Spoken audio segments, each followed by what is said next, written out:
1965 230 SL. So this is what we call the Pagoda roof car, which when you've got the hard top on, easy to tell why. This one, 1965 car, factory right-hand drive, UK supplied from new. It does come on that registration, that HYX 3C. There is a hard top with it, which we'll have a look at to start with. I've just got it over here, so you can have a good look at the soft top as well. So body coloured, nice and tidy. We'll have a little lift up and have a look at the headlining underneath. Little mark in the corner there, but other than that, really nice and tidy.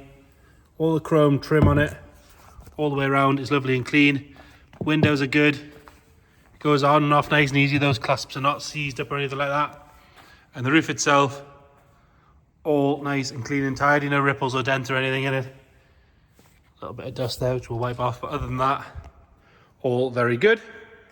More importantly, it does come with it. Nothing worse than an SL that's missing a hard top. They all came with them. There's no reason for them to be missing. On the car itself, like I say, UK supplied, factory right-hand drive. For me, it's in the best spec.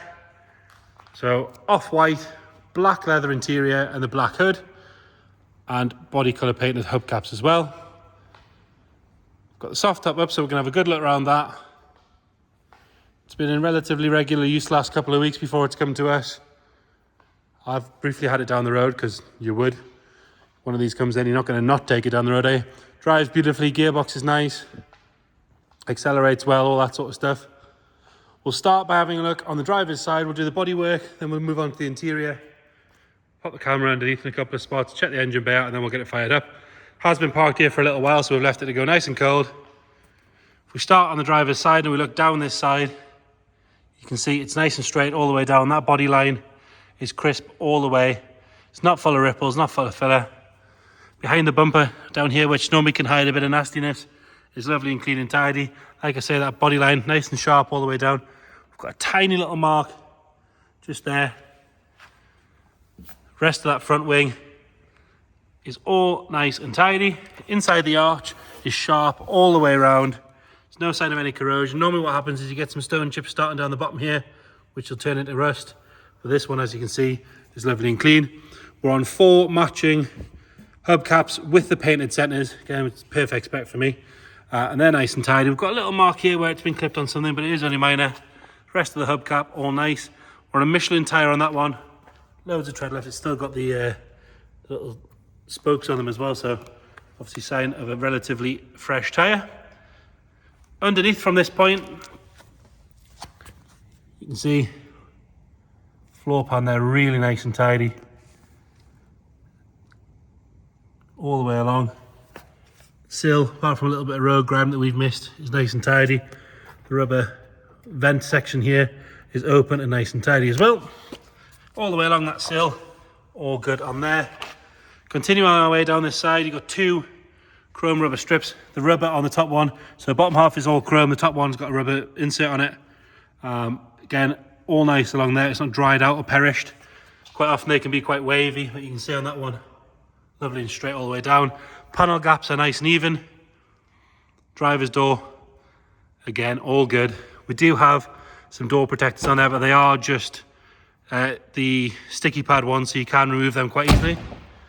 But again, it shows someone's cared about the car. All the chrome trim around the window is really, really good. There's no sign of any pitting in that.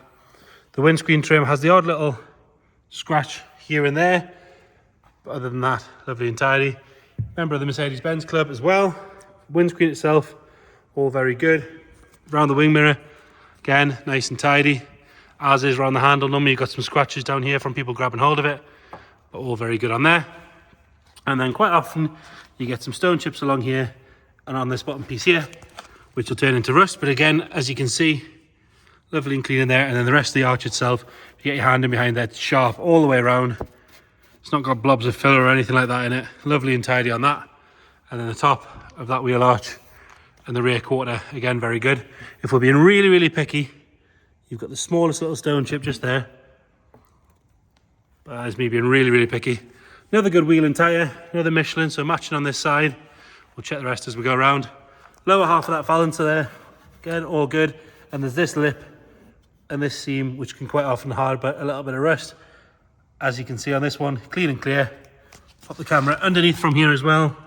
Still got the sticker on the exhaust there as well. That's a nice touch, isn't it? Really very nice under there. Nothing at all to complain about. Coming around on the back, you can see that chrome work is fantastic on both bumper corners, and the same story around the lights. Normally water sits on this section and on here, and it turns into a bit of pitting, but as you can see, not a mark to whinge about on there at all. Really very good.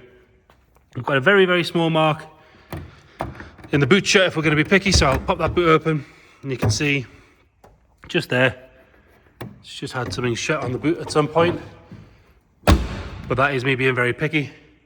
But it does show you just how good that car is. The both tail lights, lovely and bright and clear. We believe Marks Motors was the supplying dealer. If you check the description, I'm going to trace the history as much as we can. We'll put all of that in there. Still even got the correct make badge on the fuel filler cap as well. It's all very good. We do have a little mark just in the bottom corner there.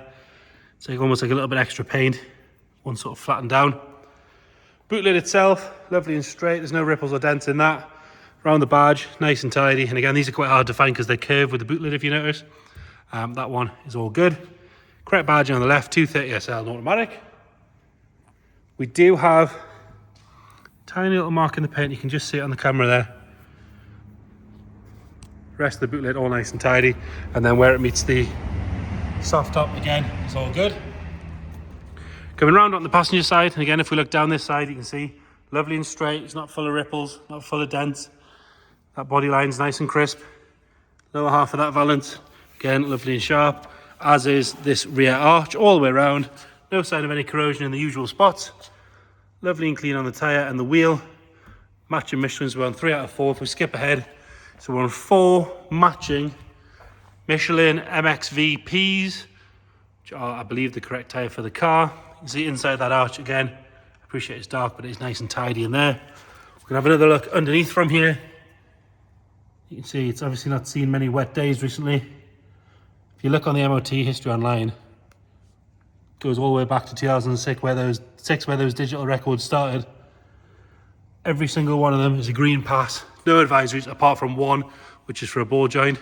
So again, sign of a very well looked after car. Nice and clean along that sill on this side. Again, it's got the door protector on the door there. Lovely and clean on the passenger door. There's a couple of tiny stone chips on the chrome piece on the bottom there for being really picky. Glass on this side is nice and clean, as is the windscreen all the way around. We do have a couple of little scratches, one there and one there. I'd almost bet money that's from someone putting the hardtop on and off because it is quite heavy to do. All the chrome work on this side, very good. And then onto your front wing, got one little stone chip just on the arch there. Easy enough to touch that in, I would think. The arch itself, lovely and sharp all the way around. Behind the bumper, lovely and clean. Have another look underneath from there. Not caked in under seal or anything like that. And then round onto the front, which for me, this was peak looks of the SL. Really good looking car. Those huge dome headlights are correct glass on both sides. All the chrome round the outside, lovely and tidy. The bumper on the front is as good as the back. It's like brand new, really good. Chrome work on this side is nice. And around the grille, very tidy on that one. We go underneath the bumper there. Again, lovely and tidy under there. It's been parked here a while, it's not dropping any fluid on the floor. Badge is nice and bright, it's not faded or anything like that. Rest of the bonnet, lovely and tidy. As is along that scuttle around the vent area. All very good. Moving on to the interior. Outside the doors, again lovely and tidy, as are the bottoms. Door shuts. There's a little bit of wear there. It could do with a bit of a detail and a polish up on the door shuts, but no sign of any sort of chunks out of it where seatbelts have been caught or anything like that. Sill tread is nice and neat. And then inside this section again is all good. We've got the black leather interior, which is in lovely condition. It smells great in here as well. All the piping is nice and crisp all the way around. All the pleats are good, none of those are collapsed. Really nice. Sturdy seat, lovely and comfy. The foam's nice and firm. This era of Merc had the best steering wheels as well. No sign of any real wear on there, but it's not been driven with huge rings on or anything like that. Centre section's nice and tidy. And then you've got your painted dash, all your dials, lovely and clear all the way along. It does have a later Pioneer head unit in there, and then we do have 2 speakers, which have been quite tastefully done, mounted on some wood in the back. All of the trim and the painted section all the way along on the dash, lovely and clean. Nice and tidy all the way along there. And then your leather section on the top is nice and soft. It's not dried out or cracked. The wood section is sitting up in the middle. They do have a join here normally, you can see there. So that just adjusted slightly. The wood itself is nice and tidy. It shows 2,916 miles. If you check the description, we'll detail what we know is about sort of history, where it's been, all that sort of stuff. It's been in a couple of very long-term ownerships from what we understand. But we'll detail all that in there. Nice big history file with it, all that sort of stuff. We'll detail that all in the description. Again, if you do want to come and see the car in person, you can have a good thumb through that history file as well. Door card on this side, lovely and clean and tidy. All the fixtures, handles, wipers, nice and tidy. Same with on the driver's side, I think we skipped that. All good inside that door shut. Carpet set all the way across, lovely and dark. Wood on the centre section is nice and tidy, as is behind the seats. You've got that carpeted section, lovely and clean. Passenger seat, again, no real signs of any wear on either seat. Really very good. Smells lovely in here as well, like I said. This side of the dash, nice and tidy. We'll pop the bonnet while we're there. Soft top. It's obviously not been stored with the soft top down. When we got to it, it was stored with the soft top up and the hard top off, which for me is the correct way to do it. If you tuck that away and leave the hard top on too long, you're going to get creases on that back screen. But as you can see, that back screen is lovely. Really very nice down the bottom here, on the ribs. There's no sign of any wear. It's nice dark black colour. Got a couple of creases there where we've had it down for the photographs. And then I did notice there's a tiny little bit of wear down the bottom here. Nothing major, but it is worth pointing it out. Nice and tidy on those 2 ribs on that side as well. It goes down and up, lovely and easy. It's a lot less complicated than, for example, the 107 shape, where you've got to pull levers forward and back. It's much easier on the earlier Pagoda cars. Into the boot, underside that boot lid, again, very, very good. No sign of any wear, no sign of any corrosion coming through these usual spots or anything like that. Got your full-size spare wheel, which is brand new, as you can see.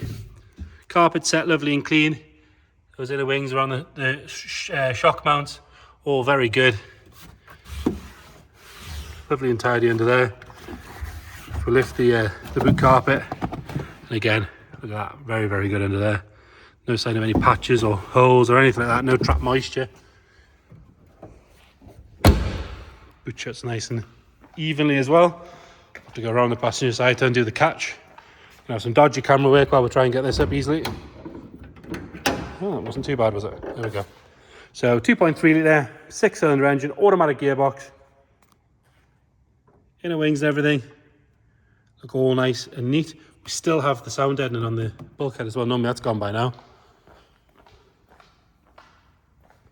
Plaque all nice and visible. Underside of the bonnet, again, very good. Looks to be nice and standard and not messed with. Like I showed you before. It's not dropping any fluid on the floor or anything like that. We'll get it fired up. Like I say, I've briefly had it down the road. The owner was using it fairly regularly. And exactly like you'd expect from any Merc. Doesn't matter what era, they always start on the button. But that one, straight away, lovely and smooth. Like I say, I'll show you that it is cold. So, you've even got nearly half a tank of fuel. How about that? Oil pressure straight up to where it should be. No temperature showing on the gauge there. Nothing nasty flying out of the exhaust. Ticking over just like it should. So there you have it. Mercedes 230 SL, factory right-hand drive. If you want to check the description out, we'll detail all the things about service history, where it's been, what we know about it. If you want to come and see the car, it's with us every day until auction day. If you can't get to see it, again, let us know. We can do video calls, we can send you extra photos or videos, anything you might need. Please just get in touch. Thank you.